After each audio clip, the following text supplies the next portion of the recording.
Assalamualaikum warahmatullahi wabarakatuh. Tabi pun. Ya pun. Kami dari kelompok 2 yang terdiri dari sebelah kanan saya Yesi Afitasari. Saya Atika Ramayanti. saya Ahmad Arif Rahman, dan di sebelah kiri saya Saya Rizky Rahmawati. Saya Eka Safitri. kami akan menjelaskan tentang teori klasik dan neoklasik urbanisasi. Teori sistem kota adalah teori yang mencakup tentang kajian-kajian hierarki kota dan tempat-tempat sentral. Menurut Christaller, kota sentral merupakan pusat bagi daerah sekitarnya yang menjadi penghubung perdagangan dengan wilayah lain. Christaller menyebutkan sebagai tempat sentral karena tempat yang sentral tersebut tidaklah semata-mata hanya bergantung kepada aspek pemukiman penduduk. Dalam teori ini digambarkan bahwa tempat sentral merupakan suatu titik simpul dari suatu bentuk heksagonal atau segi 6. Pada dasarnya, teori ini dibedakan menjadi 3 macam. Yang pertama, hierarki, pusat pelayanan berupa pasar yang selalu menyediakan kebutuhan bagi daerah sekitarnya. Sering disebut kasus pasar optimal. Kemudian selanjutnya yaitu hierarki 4 atau keempat. Wilayah ini dan daerah sekitarnya yang terpengaruh memberikan kemungkinan jalur lalu lintas yang paling efisien. Tempat sentral ini disebut pula situasi lalu lintas yang optimum. Struktur ini disebut Christaller sebagai asas pengangkutan. Menurut asas pengangkutan, penyebaran tempat-tempat sentral paling menguntungkan apabila terdapat tempat penting terletak pada jalan yang menghubungkan 2 kota. Jalan penghubung 2 kota ini hendaknya berjarak pendek dan lurus. Lalu yang ketiga yaitu hierarki 7 atau K7. Selain mempengaruhi wilayahnya sendiri, juga mempengaruhi seluruh bagian masing-masing wilayah tetangganya. Wilayah ini disebut juga situasi administratif yang optimum. Menurut Christaller, daerah ini sesuai dengan asas pemerintahan. Asas pemerintahan lebih ditekankan pada penyatuan dan perlindungan kelompok masyarakat yang terpisah dari ancaman musuh. Oleh karena itu, sebuah tempat sentral ideal menurut asas pemerintahan adalah kota besar yang berada di tengah-tengah kota dan dikelilingi oleh kota-kota satelit dan tak berpenghuni di pinggirnya. Ketiga asas yang telah dikemukakan masing-masing menentukan sistem tempat-tempat sentral dengan cara yang berbeda-beda. Asas pasar dan pengangkutan dipengaruhi oleh motif ekonomi, sedangkan asas pemerintahan dipengaruhi oleh kekuasaan negara. Ciri-ciri sistem kota yang pertama, wilayahnya berada datar dan tidak berbukit-bukit. Yang kedua, tingkat ekonomi dan maupun daya beli penduduk relatif sama. Dan yang terakhir yaitu, setiap penduduk memiliki kesempatan yang sama untuk bergerak ke semua arah. Teori diferensiasi ruang sosial. Di masyarakat tidak hanya ada perbedaan secara vertikal berdasarkan status sosial, tapi juga ada perbedaan secara horizontal atau yang disebut diferensiasi sosial. Menurut Kamus Besar Bahasa Indonesia atau KBBI, diferensiasi adalah proses, cara, perbuatan membedakan, dan pembedaan. Dilansir dari situs Kementerian Pendidikan dan Kebudayaan atau Kemendikbud, diferensiasi sosial adalah penggolongan masyarakat secara sejajar atau horizontal berdasarkan ciri-ciri tertentu. Horizontal adalah setara tidak ada kelompok sosial tertentu yang menempati posisi sosial lebih tinggi dan lebih rendah. Pembedaan-pembedaan tersebut tidak dapat diklasifikasi secara bertingkat. Perbedaan-perbedaan itu seperti agama, ras, etnis, budaya, atau suku bangsa. Di setiap daerah pastinya memiliki keragaman budaya yang berbeda dan memiliki ciri khas masing-masing. Menurut Surjono Sukanto, hal ini merupakan bentuk dari variasi pekerjaan, prestis, dan kekuasaan kelompok dalam masyarakat. Artinya, diferensiasi itu bisa menunjukkan keberagaman yang dimiliki suatu bangsa. Contohnya saja di Indonesia, ada banyak keberagaman yang sangat banyak dan bisa menjadi potensi dalam pembangunan, baik dari suku, adat istiadat, bahasa, budaya, agama, dan lain sebagainya. Jadi, diferensiasi sosial merupakan pembedaan masyarakat yang bersifat horizontal yang bisa dimanfaatkan sebagai potensi untuk pembangunan bangsa dan negara.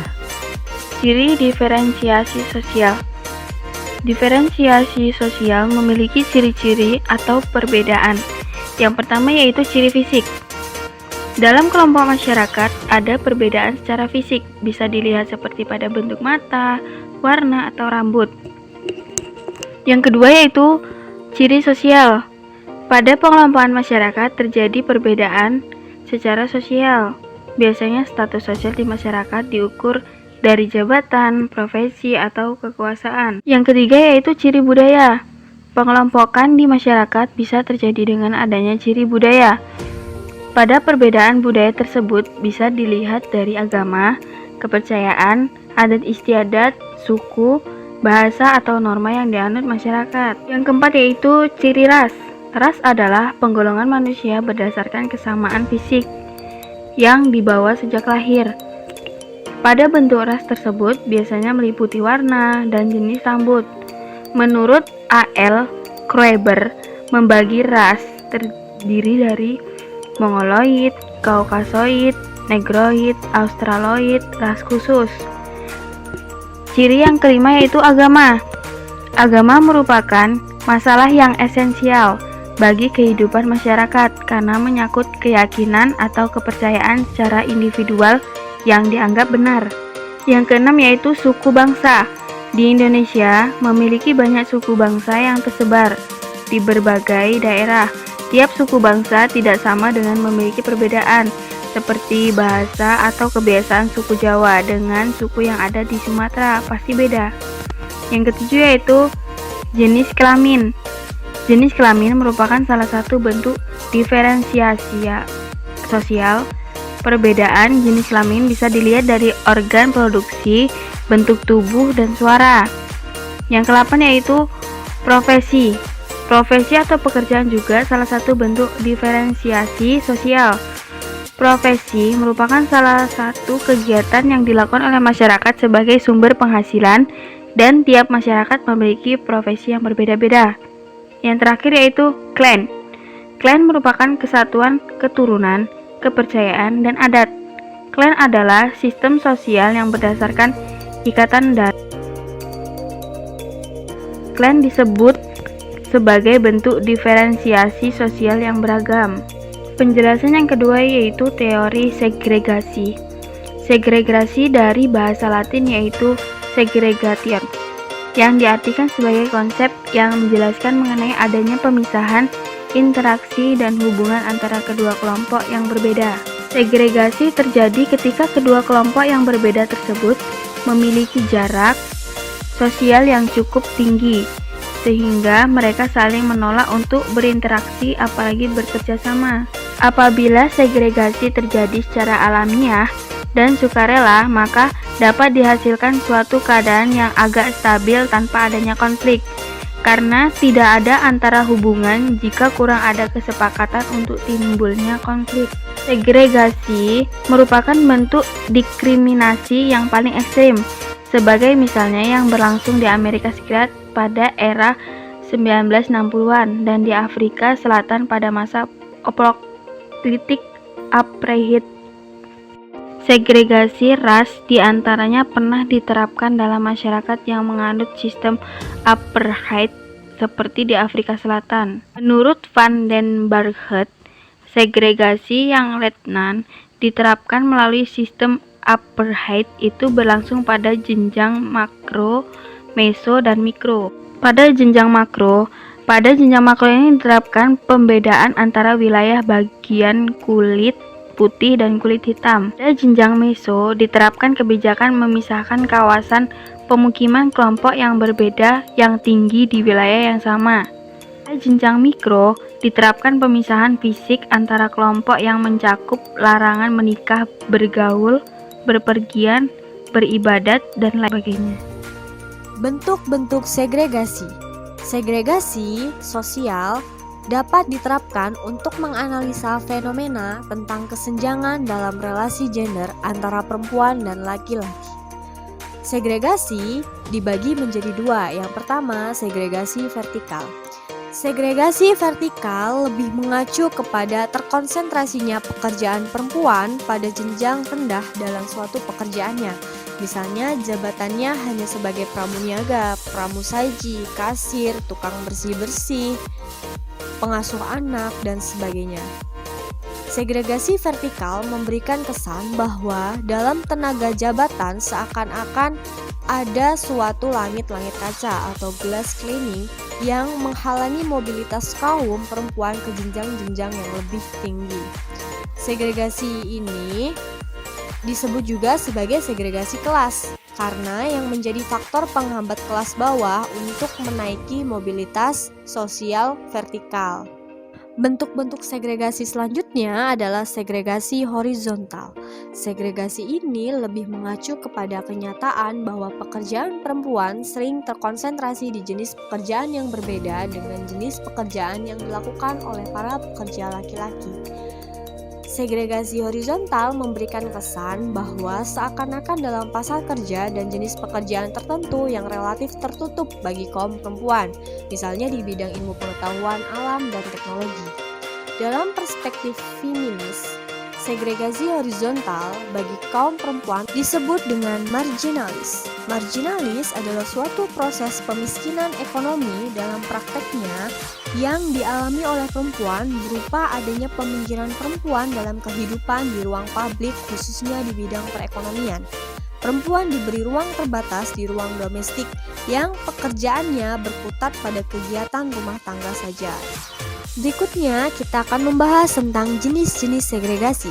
Jenis-jenis segregasi dibagi menjadi dua. Yang pertama segregasi terpaksa dan segregasi sukarela. Segregasi terpaksa adalah sebuah segregasi di mana dipaksakan oleh pihak luar. Misalnya, pemaksaan pihak Israel terhadap orang Palestina untuk tinggal terkonsentrasi di jalur Gaza. Beberapa juta orang Palestina harus terkurung dan dibatasi oleh tembok setinggi 8 meter oleh pemerintah Israel. Mereka juga kerap diperlakukan dengan tidak manusiawi dan diputuskannya akses barang dan kebutuhan lainnya di jalur Gaza. Jalur Gaza kini sudah berkembang menjadi penjara raksasa yang diciptakan oleh penjajah Israel terhadap bangsa Palestina. Selanjutnya adalah segregasi sukarela. Model segregasi ini memang menjadi pilihan sadar dari kelompok sosial yang ada. Di antaranya dilatar belakangi oleh adanya pemukiman yang terpisah semenjak beberapa generasi sebelumnya. Misalnya, sejumlah pendatang yang bermigrasi ke Ambon dilatar belakangi oleh pertimbangan ekonomi semata, sehingga seluruh keputusan sosial termasuk memilih lokasi pemukiman juga didasarkan atas pertimbangan ekonomis seperti di dekat pasar dan lain sebagainya. Demikianlah yang dapat kami sampaikan. Kami ucapkan terima kasih. Wassalamualaikum warahmatullahi wabarakatuh.